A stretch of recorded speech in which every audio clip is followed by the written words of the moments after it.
We're going to show you a bench press, and there's a lot of different things you need to work on.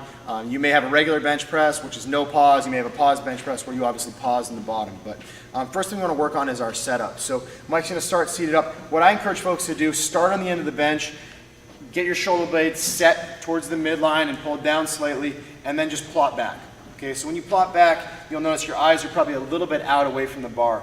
I tell folks, set your eyes up directly into the bar. Don't lose that scapular position, and then kind of inch your way back up.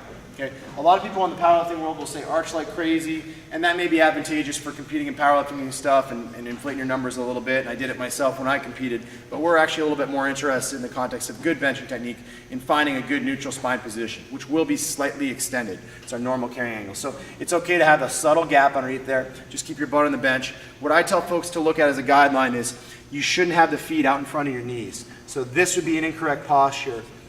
Directly underneath or slightly underneath, up a little bit further is a good place to be. That allows you to get a little bit of a lower extremity contribution to what you're trying to do. So we'll have him go right up. I think about 1.5 times shoulder width is a good bet for most people. I would call this probably an ultra wide grip for him. In here is probably a little bit more comfortable for him in terms of kind of shoulder health. What I would tell you is have some kind of a landmark. What most people will do is they'll go thumbs to the knurling and then find some kind of guideline, even if you have to mark the bar a little bit. So Mike's going to grab right on.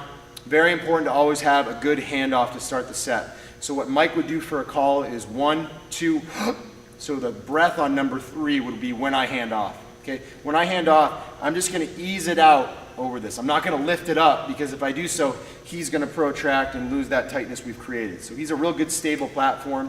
Why don't you go ahead and give me the call? 1, 2. Okay, so we're out here, just eased it out, and he's going to take it down to the lower portion of his rib cage. Okay, what you'll notice is he's not rolling back with his wrists excessively. They may be turned back a little bit just because of gravity, but in all, we want to try to keep those elbows directly under our wrist and think about pushing ourselves away from the bar as it comes back up.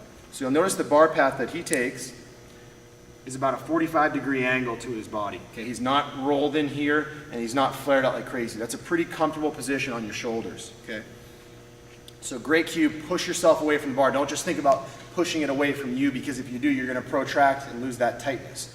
When we're doing a set with multiple reps, we want to get to that point, almost think about locking out the triceps and maybe spreading the bar a little bit, but what we don't want to do is lose that tightness in our upper back we've created. So I'm a big believer in get your air here, down, you might reset your breath at the top.